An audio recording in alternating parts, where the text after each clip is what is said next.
Beleza, pessoal?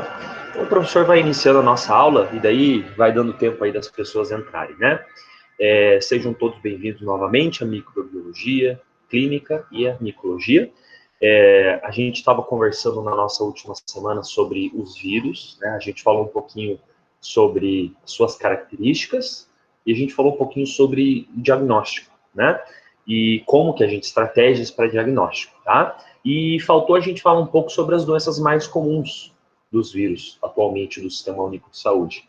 E a gente agora vai falar sobre elas hoje, né? Então, a princípio, o conteúdo ia ficar muito pesado a gente ter tudo numa aula só. Não vale a pena só para vencer o conteúdo, dar tudo de uma vez, né? Então, a gente dividiu em duas aulas aqui agora, né? Como o professor falou, pessoal, atentem-se, porque a gente... Vou repetir o recado, né? O senhor falou semana passada que a gente não vai ter atividades que valem pontinhos nesse bimestre aqui na micro, certo? A gente vai ter só as questões de frequência para você ganhar a tua presença em sala de aula, né? Da onde que vai vir a tua nota nesse bimestre? Ela virá da prova que você vai fazer, né? E ela virá daquelas duas atividades que você já fez, a prova multidisciplinar e o projeto integrador, certo? Então a nota, ela vem daí. O professor falou na aula passada que vai dar um pequeno bônus para aquelas pessoas que... Opa, obrigado. Um pequeno bônus para aquelas pessoas que tiverem presença acima de 90, tá bom? Então, quem responder a maior parte das questões de frequências vai ganhar um pequeno bônus na média ainda, tá? Isso, então, é uma forma de você aí, no segundo bimestre, tirar uma nota muito boa, né, pessoal? Aproveite. Bem? Bom, dito isso, pessoal, o professor agora vai colocar os nossos slides. O professor esqueceu a última aula, né? Ficou uns 20 minutos falando sem mostrar o slide. Então, dessa vez, já vou fazer de cara isso, né? E a gente, então, vai falar um pouquinho sobre aquelas doenças que a gente diagnostica mais comumente no Sistema Único de Saúde, doenças virais, né? A gente iniciou a nossa conversa de semana passada falando um pouquinho sobre as hepatites virais, né? As hepatites virais, elas são bastante importantes para a gente por vários motivos, né? Primeiro, porque as hepatites virais, elas são um grupo de vários vírus diferentes.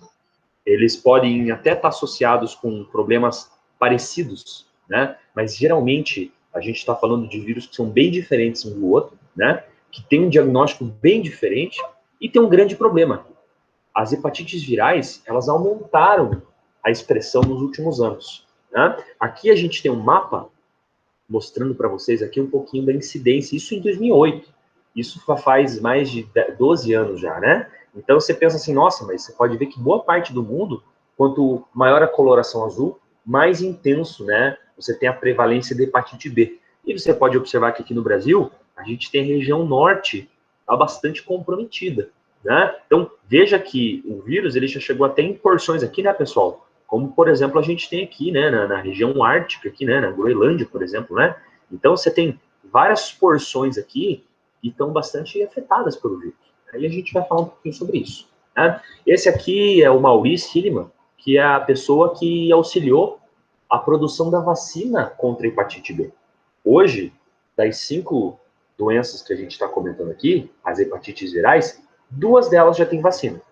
A hepatite A e a hepatite B. Né? O curioso é que a hepatite B, ela foi produzida, vacina por esse cara aqui, lá nos Estados Unidos, e foi coletado para que você tivesse o vírus, para que você pudesse produzir a vacina da hepatite B, o sangue de vários usuários de drogas injetáveis.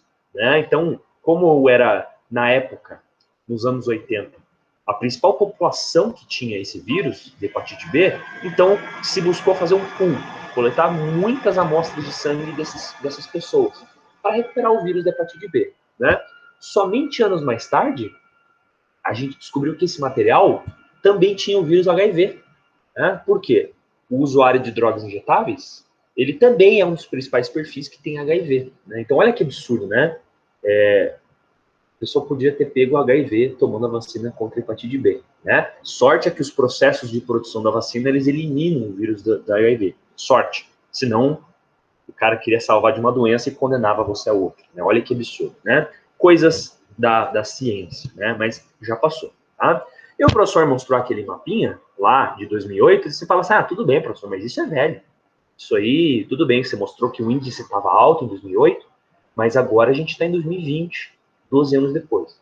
Lê do engano, né, pessoal? Aqui a gente entra, o professor gosta bastante de usar o DataSUS. O que é o DataSUS? O DataSUS é o sistema de notificação lá do SUS, né? O bom do DataSUS é que ele mostra para a gente a prevalência de qualquer tipo de doença que você tem. A gente está falando de doença infecciosa, a gente está falando de procedimentos cirúrgicos, procedimentos de saúde, de consulta, por exemplo. Então, se você quer descobrir como que está uma doença no país, vale a pena você usar o DataSUS para isso. Os meus alunos de TCC, eu costumo pedir para eles usarem o DataSUS nas investigações, né? Porque é muito bacana para você conhecer como que o sistema de saúde está lidando com essa doença, tá? E se você hoje entra no DataSUS, como o professor fez, a gente vai pesquisar lá, incidência das hepatites virais, tá? Você pode observar que aqui, ó, em 2018, veja que a gente tem aqui de 2012 a 2018. Você pode perceber que isso aqui, ó, para a nossa região aqui, sul, olha só, ele veio aumentando. 2012 tinha uma frequência bem pequena de casos de hepatite viral, e olha aqui em 2018, pessoal. Só que mais do que decuplicou, mais do que 10 vezes o número que a gente tinha 6 anos atrás. Então, olha que absurdo, pessoal. O número de hepatites virais, ele explodiu completamente, né? Várias são as causas, como, por exemplo, a incidência de menor vacinação. O que nos previne hoje é a vacinação, né? Se a gente não tem vacinação, então a gente aí tem graves problemas, né? E aqui até o professor pegou um recorte de jornal, né? Então, o próprio governo estima que 500.000 de brasileiros estejam infectados atualmente pelo vírus da hepatite C, sem saber. Há 2 anos, o país assumiu a Organização Mundial da Saúde o compromisso de eliminar a hepatite C até 2030. Será bem difícil esse compromisso. Não vai ser nada fácil, né? Porque a hepatite C é uma doença um pouco silenciosa, né? E que até hoje existe um grande número de pessoas que têm e não sabem que tem, como a própria notícia está falando para a gente. Então, perceba que a gente tem aqui no Sistema Único de Saúde um número relevante de casos, só que é só a região sul, pessoal. É um número bem relevante de casos e que a gente ainda tem que descobrir como que a gente pode fazer para diminuir isso, né? Tudo bem, professor, mas o que é exatamente essas hepatites virais, né? Bom, são vírus que eles podem entrar de maneira silenciosa, nos primeiros dias você pode não sentir nada, né? Mas eles têm um tropismo pelo fígado muito grande, ou seja, são vírus que têm um receptor, que tem mecanismos de entrada no fígado muito forte, né? E o que vai acontecer? A pessoa no início, ela 2, 3 semanas depois da infecção, ela tem sintomas muito parecidos com uma gripe. Então a pessoa tem cansaço, dor muscular, né? Com o passar do tempo, ela vai manifestando muito enjoo. Então ela emagrece, ela tem enjoo, como por exemplo, vontade de vomitar, né? Ela tem cansaço contínuo e com o passar do tempo, ela vai sentindo dor na região abdominal. A região do abdômen é uma região que ele tem uma quantidade pequena de receptores de dor. Então, quando você tem uma dor na região abdominal, não fica muito claro da onde vem a dor. Então, talvez o paciente ele tenha uma dor aqui ou ali, do lado direito, mas ele não sabe direito onde é que é, né? Às vezes o cara ele não quer ir no médico nem porque ele sabe explicar direito o que ele tem, né? O que acontece? Ali você tem uma grande quantidade de vírus que estão se multiplicando nos hepatócitos, como essa figura mostra aqui, ó. Você tem aqui uma grande quantidade, essas bolinhas são em vermelho são os vírus, né? E cada hepatócito pode ser contaminado por um ou por vários vírus. E com o passar do tempo, os hepatócitos vão morrendo e você vai perdendo tecido útil, você vai perdendo funcionalidade do fígado. Outra grande armadilha é o seguinte: as células de defesa, elas vão ficar infiltrando o fígado. As células de defesa, coitada, querem te ajudar, elas querem destruir o patógeno. O que vai acontecer? Quanto mais célula de defesa entra, mais destruição tecidual você tem. E com o passar do tempo, o que vai acontecendo? Se a pessoa não busca um cuidado específico, um diagnóstico, a pessoa ela vai perdendo o tecido útil, fígado, área funcional, por área de fibrose, por área que não é funcional, né? A gente tem aqui, por exemplo, alguns anos depois, uma pessoa já no estágio crônico, né? A gente tem aqui na esquerda um fígado normal, totalmente funcional, mas se a pessoa é infectada pelo vírus de hepatite, seja lá qual for, e a pessoa fica muito tempo com sinais, é uma doença que não tem sinais tão agudos assim, então a pessoa pode muitas vezes conviver com os sinais, né? Aceitar os sinais, por exemplo. E a pessoa pode ficar com o fígado desse jeito aqui, né, pessoal? Um fígado com cirrose, né? Não é só o vírus da hepatite viral que causa cirrose. Para começo de conversa, professor, o que é cirrose, né? Cirrose é quando você tem o parênquima hepático, ou seja, o tecido funcional do fígado, as células que trabalham no fígado, sendo substituídas por fibra. Fibra, por exemplo, como aquela fibra de cicatrização. A fibra de cicatrização não tem papel nenhum para o fígado. O fígado é um órgão que metaboliza enzimas, é um órgão que produz bile, ajuda a produção do suco pancreático. Então, ele tem uma participação muito importante no teu metabolismo. Mas se você agride o fígado, com o tempo, ele vai ficando rígido, endurecido, perdendo células. Se a pessoa tem um longo histórico de abuso de álcool, por exemplo, abuso de medicamentos, abuso de droga, com o passar do tempo ela pode ficar com cirrose, por exemplo. Da mesma forma que uma pessoa crônica com hepatite viral. E aí, as funções e os sinais começam só a piorar, né? Mas o professor tá generalizando muito.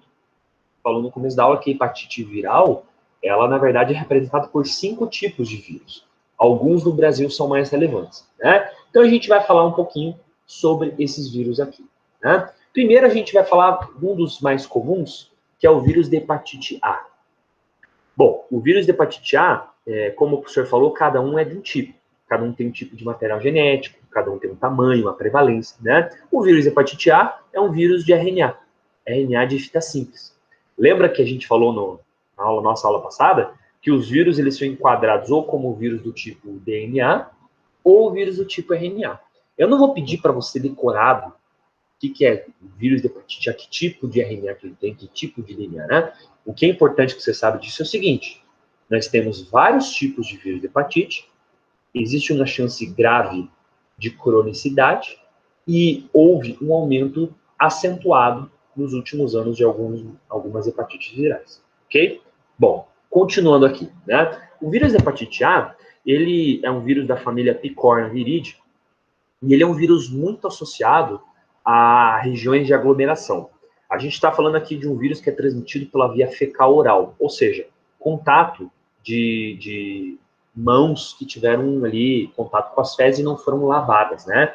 É muito comum pessoas que se aglomeram, pessoas que mantêm densidade populacional alta. Então a gente está falando de creches, escolas, quartéis, empresas que você tem turnos longos, por exemplo, que a pessoa ela acaba dobrando 2 turnos seguidos.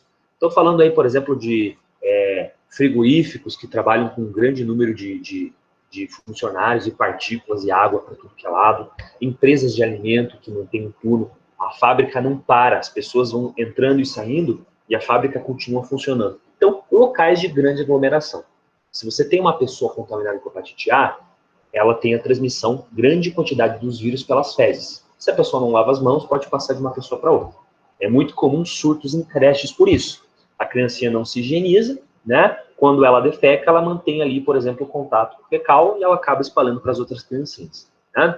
Bom, as pessoas que têm hepatite A, elas desenvolvem os sinais um pouco mais agudos do que as outras hepatites. Né? Essa aqui é um pouco diferente das outras. Então, a pessoa ela pode ter sinais agudos como diarreia, e ela pode ter uma dor intensa do fígado, né? Então, fica bastante claro aquelas pessoas que estão afetadas, tá? Geralmente, a pessoa tem muito enjoo, então, a pessoa tem reflexo de vômito, né? Tenta ficar vomitando, mas depois que ela vomita bile, por exemplo, depois que ela vomita o último conteúdo, não tem mais o que vomitar, né? Porque não é muito um problema de intestino isso aqui, que é um problema de fígado, na verdade. Tá? Ah, professor, e como que a gente vai diagnosticar, então, a hepatite A? Bom, isso aqui já serve para todas as hepatites, né? A gente vai ter que detectar a presença do anticorpo que ela está formando contra o vírus.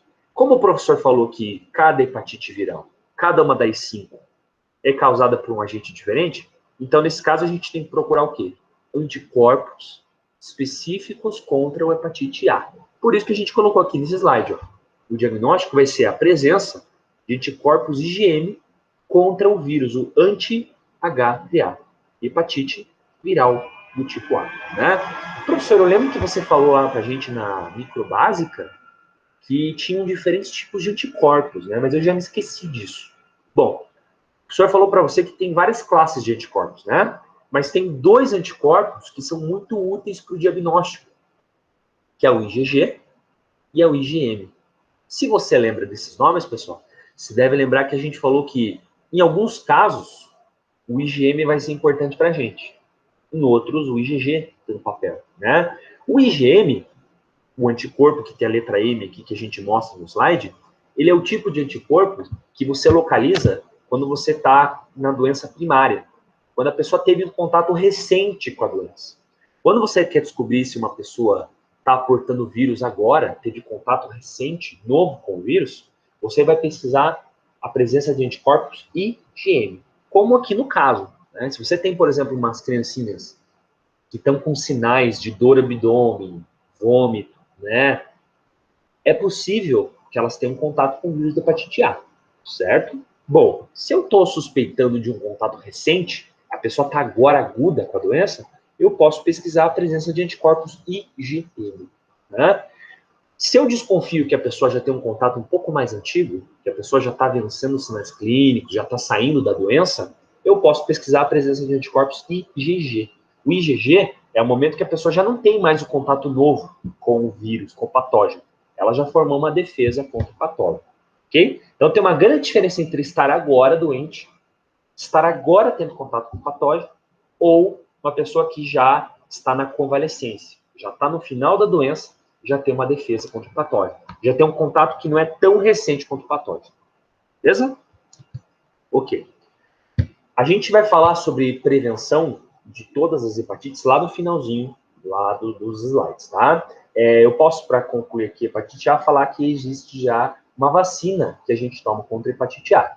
Foi uma das primeiras vacinas a ser desenvolvida para hepatites, né? E quem toma já são logo as criancinhas, devido à importância que a gente tem, né? Para esse grupo específico, né?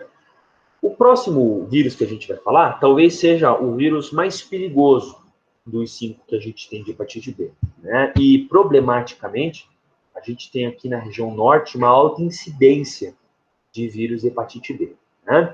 Bom, o vírus da hepatite B é um vírus bastante diferente da hepatite A. A gente está falando aqui de um vírus de DNA de fita dupla, diferente do outro que era RNA, né? E o vírus de hepatite B, ele é muito parecido com a transmissão do vírus HIV. Ou seja, a gente tem aqui um vírus que vai se manifestar principalmente em alguns grupos de risco. A gente está falando de pessoas que praticam sexo não seguro, pessoas, por exemplo, que vão passar o vírus de hepatite B em contato com mucosas. A gente está falando aqui de um vírus que é transmitido principalmente por usuários de drogas injetáveis, né? E a gente está falando de um vírus que pode ser transmitido por transfusão de sangue, indivíduos contaminados, né? Muito cuidado nessa hora, né, pessoal? Muita coisa mudou de lá para cá, desde que a gente conheceu um pouquinho da transmissão do vírus de hepatite B. Por exemplo, primeiro quando o professor fala de drogas injetáveis, né? Nos anos 80, que o vírus de hepatite B, que HIV foram descobertos, o uso de drogas injetáveis estava em alta. A gente tinha, por exemplo, a heroína, várias variedades de drogas que tinham ali o uso, a aplicação por a seringa, né? Hoje, o uso de drogas injetáveis caiu bastante, né? A gente está falando assim de 20 anos para cá. Então, a heroína já não é mais uma droga tão usada. A gente hoje tem mais drogas que a pessoa utiliza pelo consumo e inalação, por exemplo, né? Não mais por aplicação parenteral, né? Nesse caso aqui, a gente não pode falar que isso não existe mais, existe, tá? Mas hoje a gente tem principalmente contato com objetos perfuro-cortantes, o que às vezes não tem relação com o uso de droga, né? Perfuro-cortante que a gente está falando, materiais, por exemplo, que vão ter contato ali com a corrente circulatória, né? No entanto, a transmissão de hepatite B por via sexual, ela ainda continua, né? A gente tem que lembrar que o fato do vírus ele estar numa pessoa e a pessoa praticar sexo, transar sem a proteção, vai fazer com que ela pegue esse vírus, né? Pelo contato com a mucosa mesmo, né? Quando a gente fala de contato sexual, existem algumas modalidades que você tem uma transmissão maior do que outras, né? Então, por exemplo, o sexo oral, por exemplo, é uma modalidade de baixa transmissão de doenças sexualmente transmissíveis. Você tem o pH da saliva que acaba prevenindo muita coisa, né? A gente está falando principalmente de o sexo, a penetração vaginal e o sexo anal. Essas são as principais modalidades que a gente tem de transmissão de doenças. Por isso que é sempre importante o sexo seguro, sempre. Infelizmente é o tipo de coisa que a gente fala, mas a gente percebe pelas estatísticas que, apesar de a gente ter cada vez mais distribuição de camisinha, de outros tipos de sexo seguro, as doenças sexualmente transmissíveis, elas continuam em alta demanda, em alta transmissibilidade, né? Então, a gente está falhando na divulgação da informação. Isso está claro, né? Que os governos do mundo inteiro, não só do Brasil, né? Eles estão levando, assim, uma lavada de 10-0 em campanhas de educação. O que a gente tem que fazer para diminuir a transmissão dessas doenças? A gente ainda não sabe como fazer isso. Pode ter comercial na televisão, pode ter panfleto, a gente não sabe ainda. As coisas continuam, né? E você pode observar aqui, pessoal, que, olha só, uma informação grave para a gente, né? Estima-se que existam mais de 300 milhões de infectados pelo mundo. Só a bacia amazônica é uma das regiões mais endêmicas, com prevalência de mais de 15% do total de infectados. Então, olha que grave, né, pessoal? A região norte, a gente tem um ciclo de transmissão de hepatite B muito alto, né? E como o professor falou, né, população de maior risco. Profissionais de saúde, por que profissionais de saúde, professor? São pessoas que geralmente têm contato com esses grupos de risco e também têm contato com perfluorocortantes, né? Usuário de drogas injetáveis e permissividade sexual. Então, a pessoa que tem múltiplos parceiros e não pratica o sexo seguro, né? Se a pessoa tem múltiplos parceiros ou não, isso é irrelevante para a saúde pública, mas ela tem que ter sexo seguro, sempre, tá? Aqui a gente tem uma tabelinha que mostra para a gente como que é feito o diagnóstico laboratorial da hepatite B. Diferente da hepatite A, que a gente pesquisa só a presença de anticorpos, aqui a gente também vai pesquisar não só os anticorpos, que é o IgM, né? A gente também vai pesquisar aqui o antígeno, certo? O antígeno, a proteína que está presente no vírus de hepatite B. Existe aqui uma tabelinha longa que mostra para a gente estágios diferentes das infecções por hepatite B. Então, a gente tem, por exemplo, aquela pessoa que ainda nem teve sinais, mas já está com o vírus, que é chamado de prodrômico, isso aqui. Prodrômico é uma pessoa que tem o patógeno, seja qual for, né? Já está com ele ali dentro e nem teve sinais ainda, né? E a gente tem aqui, ó, estágio agudo 1, agudo 2, o crônico, e a pessoa que está ficando com recuperação, a pessoa que já está se livrando da doença. Vocês podem perceber nessa tabelinha aqui, não é para você decorar isso, mas é importante você perceber o seguinte: quanto mais avançada a pessoa está, quanto mais próxima a pessoa está de uma cura, ela vai ter aqui a diminuição do antígeno, da proteína, né, como por exemplo aqui, e ela vai ter a presença do anticorpo IgG, que é o anti-HBs. O IgG, como o professor falou, é aquele anticorpo que a pessoa já tem quando ela já teve contato com a doença. Então, quando a doença é nova no teu corpo, você tem a presença do antígeno e você tem a presença aqui do IgM. Quando a pessoa já vai vencendo as etapas, próximo da cura, a pessoa vai ter o quê? A pessoa vai ter a presença dos anticorpos. Porém, é importante você perceber que uma pessoa que tem uma infecção muito antiga, ela também, em alguns casos, pode ter um anticorpo IgG e continuar, né, sem proteção. Eles falam assim, tudo bem, professor, mas qual que é a diferença entre uma pessoa que se recuperou e tem IgG e uma pessoa que tem uma infecção antiga? O que me importa eu olhar um anticorpo se o cara ainda está com uma infecção antiga? Os sinais clínicos. A pessoa que está com uma infecção antiga vai continuar tendo sinais, né? Dor, enjoo constante, né? Enfraquecimento. É assim que a gente tem que diferenciar. Sinais clínicos que aparecem na pessoa. Né? A amostra da doença para a pessoa. Tá? E aqui a próxima doença é a hepatite C. Essa aqui também é um grande perrengue que a gente tem aqui no Brasil. Né? A gente tem um grande problema. A hepatite C, ela também é um tipo de vírus que é bastante transmitida com o fato do hepatite B. Ela tem uma transmissão muito parecida com a hepatite B, mas tem um grande problema aqui. A hepatite B, a hepatite C é um vírus que ela é um pouco mais silenciosa. Então aqui a gente está falando da mesma coisa. Pessoas que têm contato com objetos perfluorocortantes, permissividade sexual, profissionais de saúde, mas principalmente transfusão de sangue. Nos anos 70, há uns 30, 40 anos atrás, quando uma pessoa ia fazer transfusão de sangue, ia receber uma bolsa de sangue, ou doar uma bolsa de sangue, você não tinha aquela entrevista que a gente faz hoje. Então, por exemplo, hoje a gente vê o hábito de vida da pessoa, se a pessoa fuma, ingere álcool, se ela já cuidou da saúde dela ultimamente, se ela tem HIV, etc. Uma longa lista de coisas, né? Não é só a pessoa responder sim ou não. Quando você vai tentar doar teu sangue, a gente colhe o teu sangue e vai fazer um teste rápido, uma bateria de várias doenças, né? Por quê? Se descobrir ali que você tem doença A, B ou C, você não está apto para doar sangue. E até é uma forma de você investigar a tua saúde, né? Se você vai doar sangue e você descobre que o carinha que está examinando teu sangue descobre que você tem alguma doença, ele vai ligar para você e vai te informar, né? Então isso é uma coisa duplamente positiva. Ver como está a sua saúde e tentar ajudar uma pessoa com o teu sangue, né? Acontece que nos anos 70, quando uma pessoa queria doar sangue, ela simplesmente chega lá, dá o teu nome, beleza, estica o braço aí, né, cara? E tira o teu sangue para doar, né? A pessoa podia ter HIV, a pessoa podia ter hepatite B, nada era perguntado. E esses vírus podem ficar no sangue. Se você, por exemplo, em pouco tempo recebe uma bolsa de sangue, você podia passar essas doenças para as outras pessoas, né? No caso da hepatite C, isso acredita-se que hoje, as pessoas que sejam positivas agora, no século XXI, muitas delas seja porque receberam uma transfusão de sangue contaminada nos anos 70 e 80. Então, olha como a gente hoje tem que cuidar da nossa saúde, e às vezes você pegou uma coisa lá há 30, 40 anos atrás e não faz ideia, né? Por exemplo, as pessoas um pouco mais velhas, aqui os nossos pais, por exemplo, né, podem ter adquirido a doença e nem sabe. Isso é bastante relevante para a gente, né, pessoal? A gente está falando aqui de um vírus um pouco preocupante, porque o vírus de hepatite C, ele é um pouquinho mais silencioso do que o de hepatite B. Então, às vezes a pessoa tem e não descobre, né? Qual que é o problema? Às vezes a pessoa chega numa fase da vida em que ela está com o sistema imune baixo, por algum motivo o sistema de defesa da pessoa diminuiu, e daí ela vai manifestar a doença.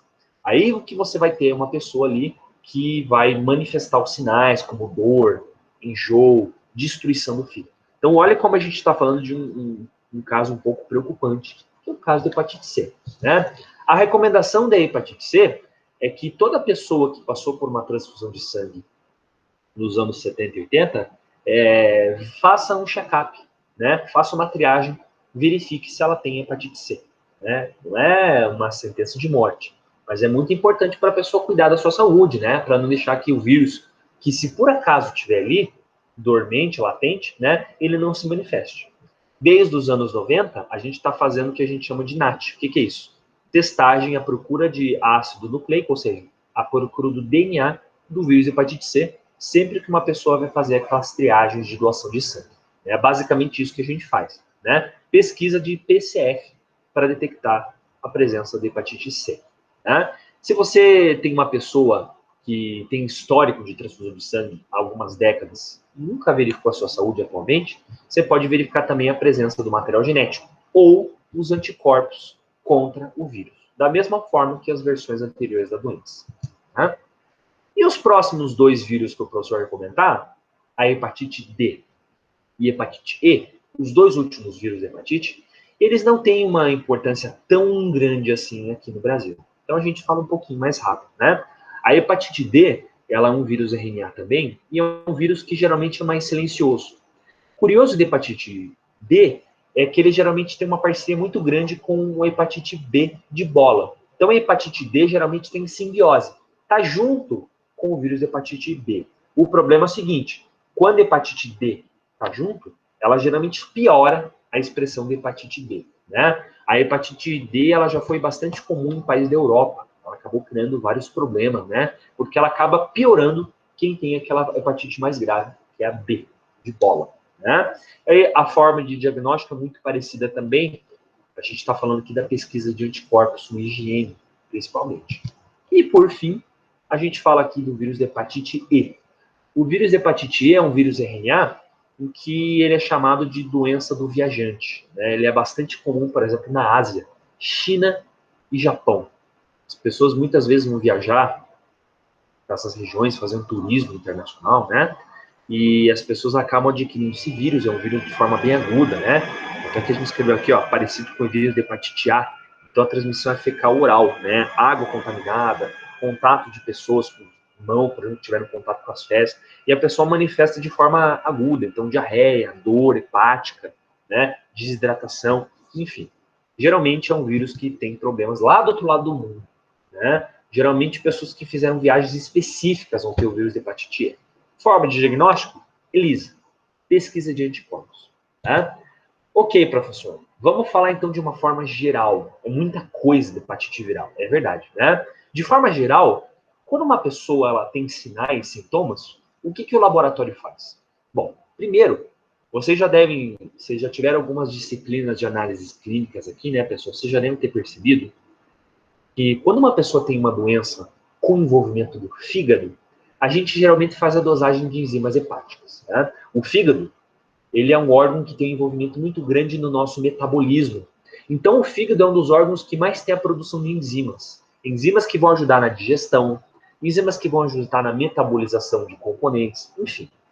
O fígado, ele mostra que ele tem algum sinal clínico, algum problema, quando você faz a dosagem de enzimas hepáticas e você tem um aumento dessas enzimas. Né? Então, a gente tem aqui, por exemplo, a alanina transferase, né? a AST, fosfatase alcalina, gama-glutamato transferase, GGT, são enzimas que têm papéis importantes no nosso corpo. Né? Você não precisa nem estar decoradinho qual é o papel dessas enzimas. O que você precisa saber é que pelo fígado ter a produção de várias enzimas, o aumento dessas enzimas, elas denunciam que há algo acontecendo com o nosso fígado. Né? Muitas doenças hepáticas, muitas doenças metabólicas, acabam tendo um aumento específico, às vezes, de uma enzima, de outra enzima. Então, é sempre importante, quando você vai fazer o exame de sangue, fazer a investigação de como é que estão as enzimas hepáticas. Né? Então, por exemplo, perceba aqui, ó, que quando a gente tem as hepatites virais, você tem um aumento acentuado, né? Que pode variar de 10 vezes mais até 100 vezes mais essas duas enzimas aqui, a ALT e a ST. Então, é uma duplinha que você tem que ficar muito atento quando a gente fala de hepatites virais. Tá? Existe também outra coisa que é muito importante, que é a quantidade de bilirrubinas. Bilirrubina é um pigmento que a gente produz, né? E que é um pigmento que se encontra dentro da hemoglobina. E a gente tem nos nossas células do sangue. Né? Uma pessoa que tem um comprometimento no fígado é uma pessoa que não consegue metabolizar a bilirrubina. E o que acontece daí, pessoal? Bom, quando a tua bilirrubina ela não é metabolizada, não é eliminada na urina, nas fezes, é o pigmento que você encontra a partir das fezes, né? O que você vai ter? Você vai ter a bilirrubina manifestando-se nos órgãos. Um pigmento que aparece na pele e nas mucosas. Todo mundo aqui já deve ter ouvido falar de pessoas, por exemplo, que têm problema de fígado, e as pessoas ficam com uma aparência amarelada. Você olha para a pessoa está amarela. Né? O que é isso? Esse pigmento amarelo que aparece na conjuntiva, nos olhos, na gengiva, nas mucosas, principalmente na pele, é bilirrubina que, por algum problema de fígado, geralmente, não está conseguindo ser metabolizado. Isso é icterícia. A pessoa fica amarela. Né? Quando uma pessoa geralmente tem enjoo, causado por hepatite viral ou algum tipo de hepatite, né? E a pessoa tem um problema de fígado, a pessoa fica amarela da cabeça aos pés. Não sei se alguém aqui já ficou ictérico, amarelado da cabeça aos pés, ou se alguém aqui já viu um cliente ou um parente, né? Quase 100% dos casos, a pessoa teve um envolvimento do fígado. Talvez não envolvimento de vírus, um envolvimento de algum problema crônico, alguma infecção, alguma inflamação, alguma coisa está prejudicando a saúde hepática. Né? E no caso do diagnóstico dos vírus de hepatite, você tem que fazer aqueles testes de produção de anticorpos, procura de anticorpos, é o que a gente estava falando. Né? Bom, ok, professor, vamos falar então de prevenção e de tratamento. Né? Como que a gente vai fazer a prevenção dessas doenças? Bom, felizmente, pessoal, as hepatites virais mais comuns e mais prevalentes aqui no Brasil, ela já tem uma prevenção, é a vacina. A hepatite A é uma vacinação, principalmente que ela é realizada em crianças, é uma vacina inativada, que todos podem tomar, né? E as campanhas de vacinação acabam focando em crianças, né? Então, a prevalência da hepatite viral A, ela diminuiu de tempos em tempos porque a vacinação é muito eficiente. Outro tipo, o pior tipo de hepatite viral, que é o tipo B de bola, também a gente tem a vacinação, né? E a gente tem a vacinação no 5º dia de nascimento da criancinha. Então, é uma vacinação que a criancinha já tem que tomar lá na maternidade, ou logo nas primeiras semanas de vida. Infelizmente, existe um número de crianças que acabam não tomando essa vacina. A pessoa fica sem vacinação e acaba tendo risco de desenvolver a doença. Né? Então, é sempre muito importante procurar vacinação das crianças. Vacinação das crianças garante o quê? Garante a proteção contra a doença. Como tratamento, o que a gente pode fazer? A gente pode fazer um fornecimento de anticorpos para a criança. A gente não vai tomar nenhum tipo de tratamento, a gente vai ter fornecimento de soro, né? Soro hiperimune. O que é isso? Bolsas de anticorpos, para diminuir os sinais clínicos. O professor está falando aqui nos casos em que você tem ali uma quantidade aguda de doença, algo um pouco mais grave, né? No caso de hepatite D e hepatite E, geralmente a gente fica como prevenção evitar contato com os vírus mais graves. Então, evitar o contato com o vírus de hepatite B. Como é que você vai fazer isso? Prevenção, vacinação contra hepatite B. E aí, pessoal? Beleza, então. Da hepatite B, das hepatites virais no geral, a gente passa para um outro tipo de vírus, que é um vírus que talvez todo mundo aqui já tenha ouvido falar, que é muito prevalente, principalmente num grupo específico. Crianças. Crianças que variam dos 2 aos 11 anos de idade. Né? É a faixa etária das criancinhas e dos pré-adolescentes. Né? Os rotavírus, eles são vírus que muitas vezes são chamados vírus de verão.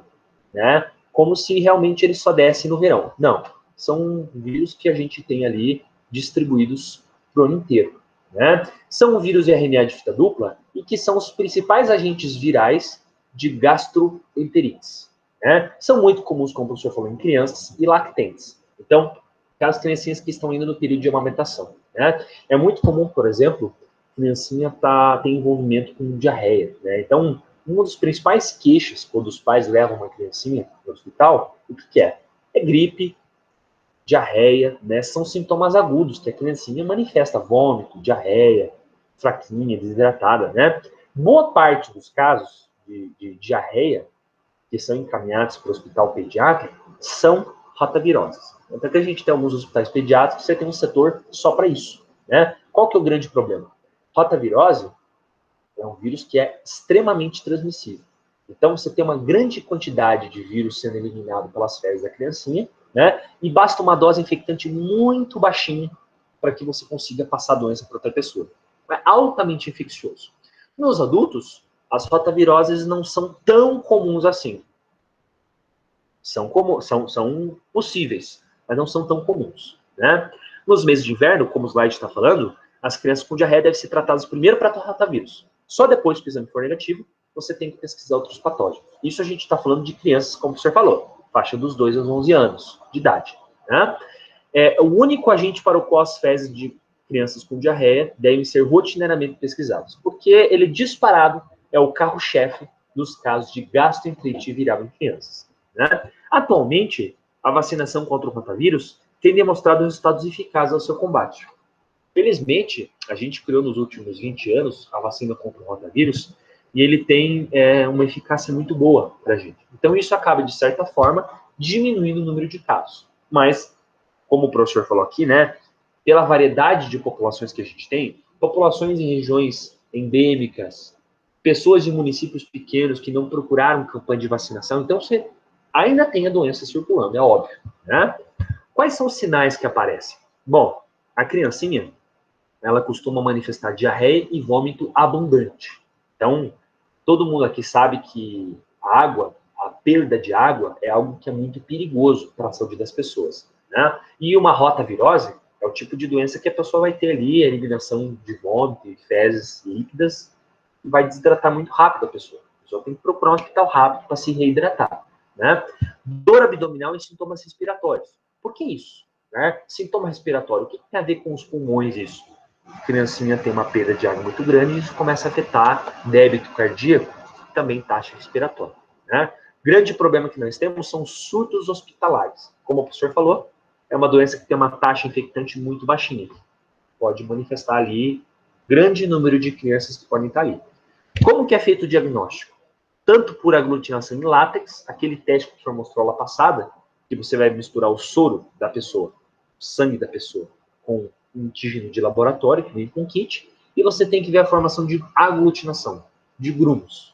Contato de um sangue positivo com o antígeno que vem no kit. Se o sangue aglutinou, isso mostra que a pessoa já tem anticorpos recém-formados contra a doença. Né? E também a pesquisa de ELISA, mesma metodologia, ou seja, a procura de anticorpos, mas utilizando uma técnica de diagnóstico diferente. A ELISA é aquele kitzinho que a gente verifica pela intensidade da cor. Pessoal, as rotaviroses, elas não são tão frequentes aqui nas capitais brasileiras, porque a gente tem as campanhas de vacinação que acabaram diminuindo a transmissão de casos. Mas ainda assim a gente está falando de um patógeno que existe, principalmente em regiões que a gente não tem um sistema de vigilância sanitária tão forte como, por exemplo, em pequenos municípios. Né? E uma das doenças virais mais prevalentes que a gente tem aqui no SUS, que a gente se comprometeu a falar na aula de hoje, é o papilomavírus do tipo humano, um vírus chamado de HPV. Né? Todo mundo aqui já ouviu falar de papilomavírus do tipo humano. Ele é uma das doenças mais frequentes que a gente tem, pessoal, mas muita coisa falsa, muita desinformação também é tida com HPV. Né? As pessoas costumam associar o papilomavírus diretamente ao sexo, né? E elas não estão erradas nisso. O que a gente precisa entender é que os papilomavírus, eles são uma das famílias mais abundantes de vírus que a gente tem. A gente está falando de uma família chamada Papovaviridae. É uma família que tem mais de 200 subtipos de vírus. Esses vírus, eles têm uma característica muito importante. Eles são responsáveis por verrugas. Verrugas na pele, verrugas nas mucosas. Né? Por que ele faz verruga, professor? O que acontece exatamente? É um vírus que ele tem um tropismo pelas células e ele acaba interferindo no processo de multiplicação da célula. Então, na verdade, a verruga, você não está, obviamente, vendo o vírus ali. Né? O que você está vendo? Você está vendo ali um crescimento desordenado de células que se iniciou, que foi gerado pelo processo de patogênese, pela entrada do vírus. O vírus acaba influenciando um pouquinho no processo de multiplicação da célula. Muitas vezes, você vai ter ali uma verruga do tipo benigno. Ou seja, o vírus ele é um vírus que não é tão patogênico assim, e ele vai criar verrugas que são verrugas de processo controlado. A verruga só vai crescer até um determinado ponto, não vai causar nada além disso. No entanto, a gente tem algumas verrugas que a gente pode chamar de caráter maligno. Né? Uma verruga é um tumor, na verdade. Né? O que a gente está vendo ali? A gente está vendo um crescimento celular desordenado. Nem toda verruga é maligno, é terrível. Né? Porém, algumas verrugas são de cunho sexual, são de cunho grave. A gente está falando ali de verrugas que podem se manifestar em outros lugares e piorar o quadro da pessoa. A pessoa tem uma forma grave de doença. Né? Algumas verrugas são presentes nas mucosas, como, por exemplo, mucosa oral, mucosa conjuntival, enfim. Outras verrugas são de pele, mas a gente tem subtipos de papilomavírus, a gente está falando de algumas dezenas de papilomavírus, dos 200 tipos, que podem causar verrugas em regiões sexuais, ou seja, regiões urogenitais, região anal e região urogenital. Então, verruga de pênis, verruga de vagina, verruga de vulva, né? E também verruga na região anal, certo? São muitos os subtipos que podem causar isso, então a gente não tem que ficar decorando quais subtipos são responsáveis por isso. Porém, dos últimos 20 anos para cá, a gente teve uma intensificação nos casos de papilomavírus do tipo sexual. Porque o professor falou, né, que a gente tem ali a forma de você evitar o sexo com risco de transmissão de doença, mas a gente não usa esses métodos de proteção. Então, a gente tem ali a explosão das doenças sexuais. Né? Aqui a gente pode observar um pouquinho nesse slide, um pouquinho como que a doença se manifesta. Né? Você tem aqui, por exemplo, um epitélio da pele, né? E você tem aqui o vírus entrando. O vírus ele vai entrar como na gente, professor? Contato, atrito. Ele vai ter um contato transcutâneo, ou seja, você precisa de algum contato, algum atrito forte, ou você precisa de alguma coisa pérfuro cortante para passar o vírus para você. Então, geralmente, você vai adquirir o vírus através de abrasão, ou seja, atrito como ato sexual. Uma pessoa que pratica sexo, por exemplo, sem a proteção, o ato sexual, a penetração, é uma abrasão. Você vai ter contato mucosa-mucosa e isso vai passar uma quantidade de vírus para a pessoa. Porém, você também vai poder espalhar o vírus quando você, por exemplo, tem a abrasão, você tem ali lesão, você rasga a pele, você corta a pele, você passa uma lesão para outra. Uma pessoa, por exemplo, que se coça abundantemente e vai coçar outra pessoa, ela pode passar o vírus. Isso, claro, que é um tipo de transmissão que não é comum, você se coçar e depois coçar outra pessoa, né? Mas você tem que pensar o seguinte, muitas pessoas que compartilham objetos, né? Por exemplo, tecidos, né? Toalhas, esse tipo de coisa, e tem um uso vigoroso disso, tem uma pequena chance de transmitir o vírus por uso de esponjas em banho, toalhas, por exemplo. Tem chance? Pequena, mas tem. Né? A principal forma seria a abrasão cutânea ou transderma. Você acaba usando algum instrumento de coleta, como seringa, como algum instrumento de raspado, e isso aqui não está estéril, tem um vírus. Né? Existe um grande caso particular, que são os subtipos de papilomavírus, que são responsáveis por tumores, por verrugas em regiões genitais, principalmente em mulheres. Nos últimos 20 anos, nós percebemos que alguns subtipos do HPV, eles são responsáveis por causar câncer de colo de útero. O que é isso? A gente tem um vírus que vai se localizar no colo do útero, né? Na região de entrada ali do útero, e ele vai poder ali se manifestar através de um tumor, uma verruga sexual que pode causar uma forma grave de doença. Câncer de colo de útero. É curioso, porque em 2006, um virologista ganhou um prêmio Nobel porque ele associou a presença do papilomavírus ao câncer de colo de útero. Todos os tipos de câncer que existem, eles são multifatoriais. Qualquer tipo de câncer que você pega, por exemplo, câncer nos pulmões, câncer de garganta, qualquer tipo de câncer, não tem só um agente. Geralmente, muita coisa precisa acontecer para a pessoa ter esse câncer. Vou pegar, por exemplo, o câncer de pulmão. Né? Câncer de pulmão a pessoa vai adquirir quando ela fuma, quando ela tem genes específicos para isso, quando ela respira poluição por muito tempo, ou seja, muitas causas.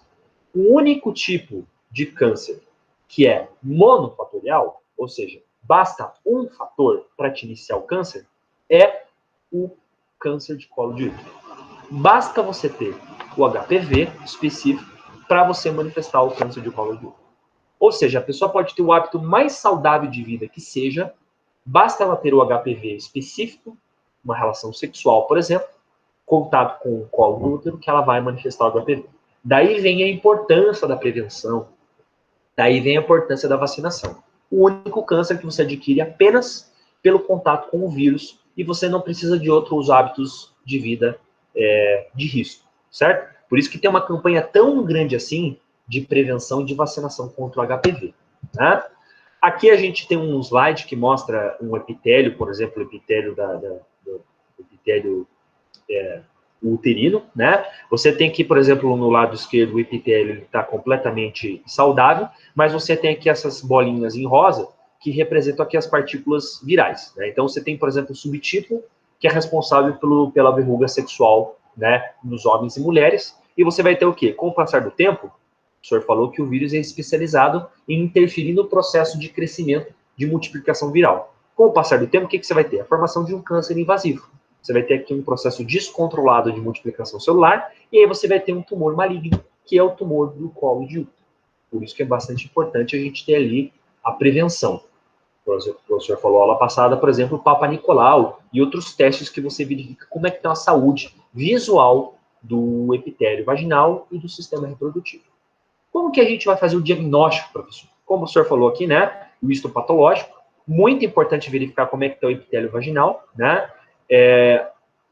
Citologia cervice vaginal, ou seja, o Papa Nicolau também, além de histopatológico, o Papa Nicolau, você fazer o raspado e microscopia do epitélio vaginal, como é que está a situação. Em alguns casos, a gente também pode fazer o PCR, para a gente detectar a presença do DNA diretamente a partir do material cervical. Né?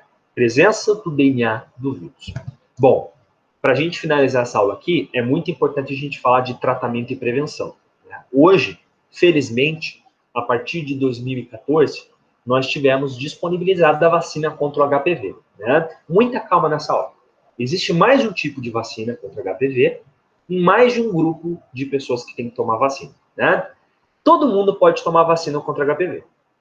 Porém, as campanhas de vacinação, elas focam em grupos específicos. Grupos que já iniciam uma maior chance de ter contato com o vírus. Quem são eles? São adolescentes. Adolescentes que já estão estatisticamente em início de vida sexual. Então, a gente está falando de crianças pré-adolescentes e adolescentes que têm o risco, têm a chance de ter contato com o vírus. Não é que eles têm contato com o vírus, mas são pessoas que já iniciam a maturidade sexual, ou seja, biologicamente elas já estão aptas a iniciar a vida sexual e pode ali daqui a um ano ou daqui a alguns anos já começar a vida sexual. Quem são essas pessoas?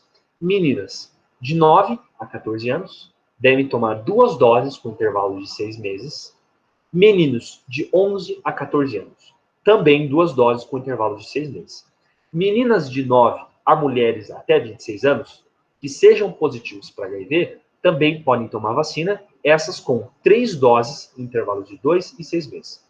Você percebe que é um protocolo complexo. Né? Então, a gente não está falando apenas de uma dose, a gente está falando de 2 doses. Professor, eu lembro que no passado, eles falavam que dependendo do caso, a pessoa tinha que tomar 3 doses, né? Sim, quando a menina ela passava dessa idade específica, passava dos 9 aos 14 anos, ela tomava 3 doses porque era possível que ela já tivesse tido contato com o vírus. Então, a chance de você formar um sistema imune maior é necessário, né? Existe um problema, e a gente fiz um trabalho de TCC como aluna, que a gente verificou que boa parte das pessoas que tomam a primeira dose e são necessárias tomar a segunda, acabam não voltando para tomar a segunda dose. Então, é muito importante que, dependendo da idade que você tenha, por exemplo, esse grupo aqui, dos 9 aos 14, vá tomar a segunda dose. Né? É importante para que você forme uma produção de anticorpos, uma formação forte de anticorpos.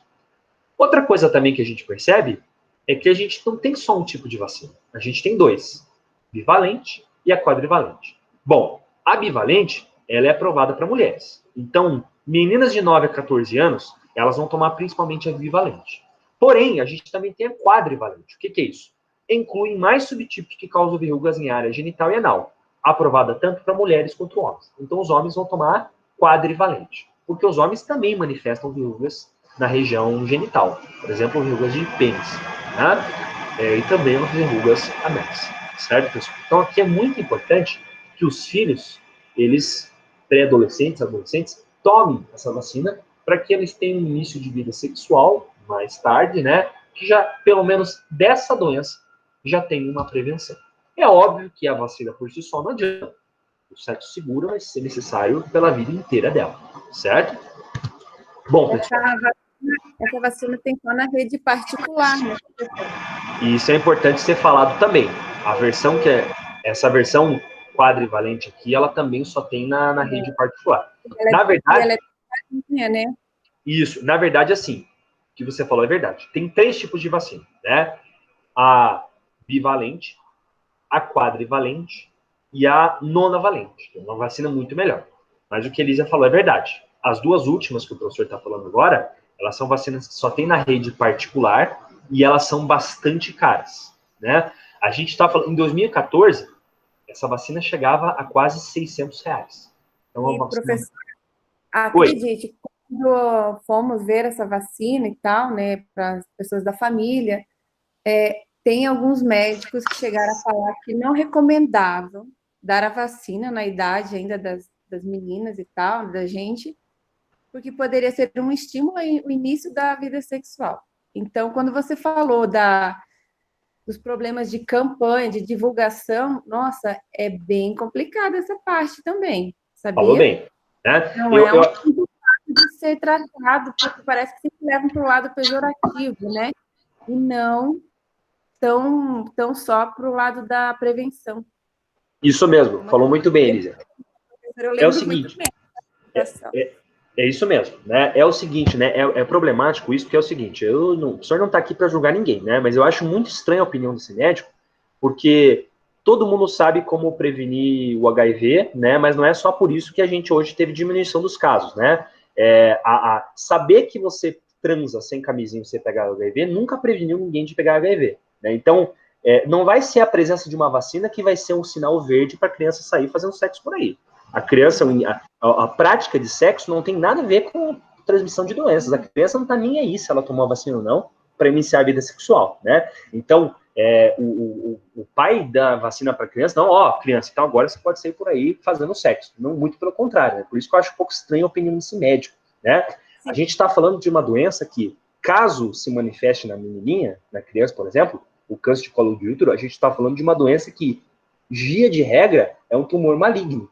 Então, é um preço muito alto que a gente paga para que a gente, né, não dê a vacina para a criança. A postura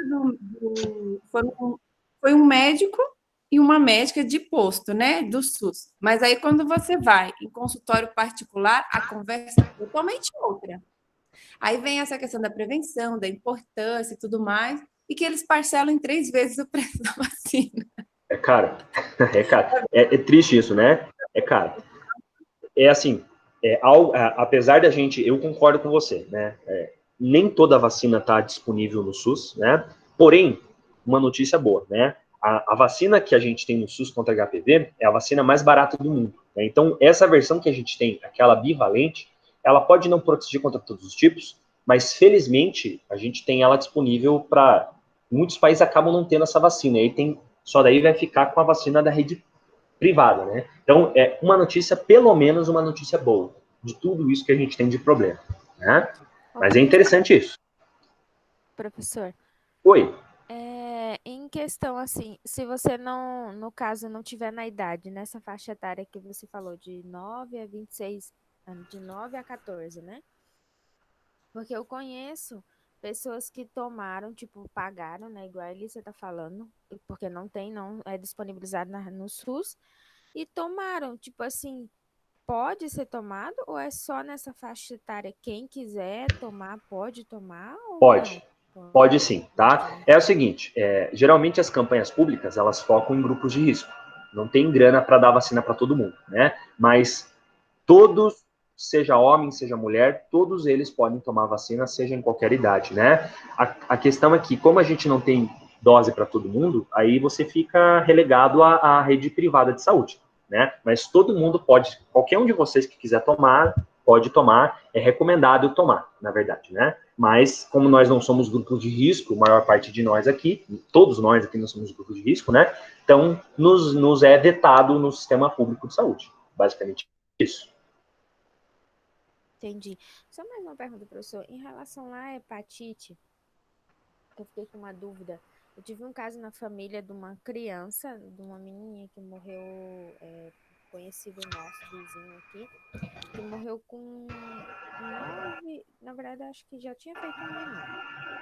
E morreu de hepatite, eu não me lembro qual. Só que era uma das hepatites super contagiosa e que no velório não deixaram nem ninguém chegar perto e lacraram o caixão, assim, foi um negócio bem, bem esquisito. E até hoje ninguém sabe que hepatite foi essa. Eu não sei se você poderia. Olha, assim, a gente não tem muitos dados, né? Vai ser um chute que o professor está falando, né? Mas pelo que a gente viu na aula de hoje, epidemiologicamente deve ser hepatite A, que é uma hepatite muito comum em crianças, né? A hepatite B seria por vias que talvez a criança não tivesse chance ainda. Então, pérfuro cortante, transfusão de sangue, né? Prática de sexo, então provavelmente não foi hepatite B. Possivelmente foi hepatite A. Aí eu fico pensando, porque daí você falou lá na hepatite A que ela está relacionado a, tipo assim, aonde tem a aglomeração, foi isso ou eu entendi errado? Isso, Né? Tipo, foi parece isso. que essa criança não tinha contato, vivia em casa, era um bebê, então assim, tem alguma questão hereditária? Existe alguma coisa do tipo? Porque dentro dessas situações que você falou, não se encaixa, sabe? A gente sabe que não se encaixa, pelo que a gente viu.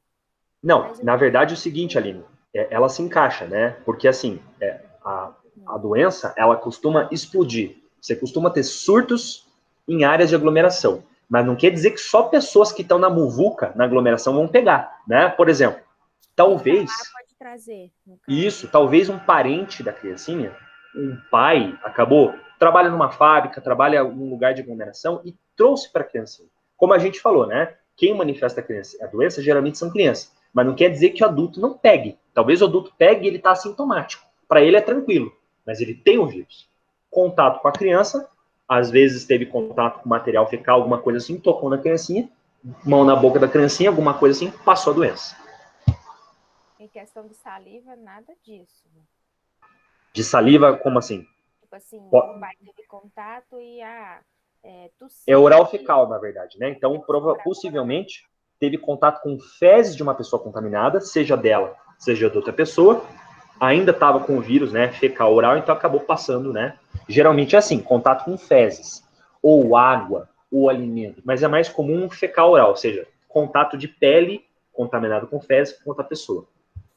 Eu acredito que foi isso, então, porque a gente sabe que o pai, né, principalmente, trabalha numa rede num lugar, numa fábrica, né, grande.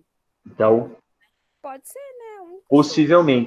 Possivelmente pode ser isso. A própria família, professor, não sabe, eles não se perdoam, sabe, por isso, e é bem triste. Assim. Mas é o tipo de coisa que, assim, doenças infecciosas, infelizmente, muita coisa foge ao nosso controle, né? Veja bem, a gente todo dia a gente aprende uma coisa nova do coronavírus.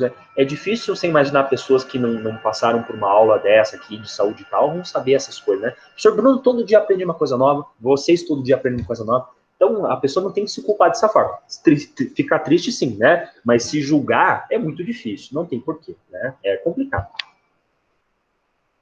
Não é verdade? Sim, beleza, pessoal.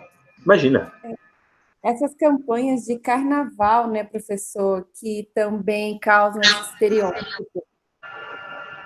É sempre nessa época que tocam nesse assunto da prevenção do uso da camisinha. Aí fica realmente esse estereótipo, esse tempo pejorativo. Quando eu comentei aquela questão do médico, se eu não me engano, acho que era logo depois dessa parte, né, do carnaval. Então, fica muito ligado a isso. O governo só lembra dessas campanhas de prevenção por causa desse evento. E depois, durante o ano, ele não faz mais nada, né? Tem isso também. Algumas doenças sempre flutuam, né? Vai, sobe, desce, daí, vamos, agora no carnaval, vamos falar de tal, vamos falar de HIV, tá? É verdade. É complicado. Realmente. Beleza, pessoal? Algum comentário a mais? Tudo certo, professor. Beleza, pessoal. Agradeço a presença de vocês aqui. Né? Uma boa semana para vocês. E a gente se vê, então, começar micologia oficialmente a próxima aula. Um grande abraço. Tchau, tchau. Até mais. Obrigada, professor. Tchau, tchau. Obrigado a vocês.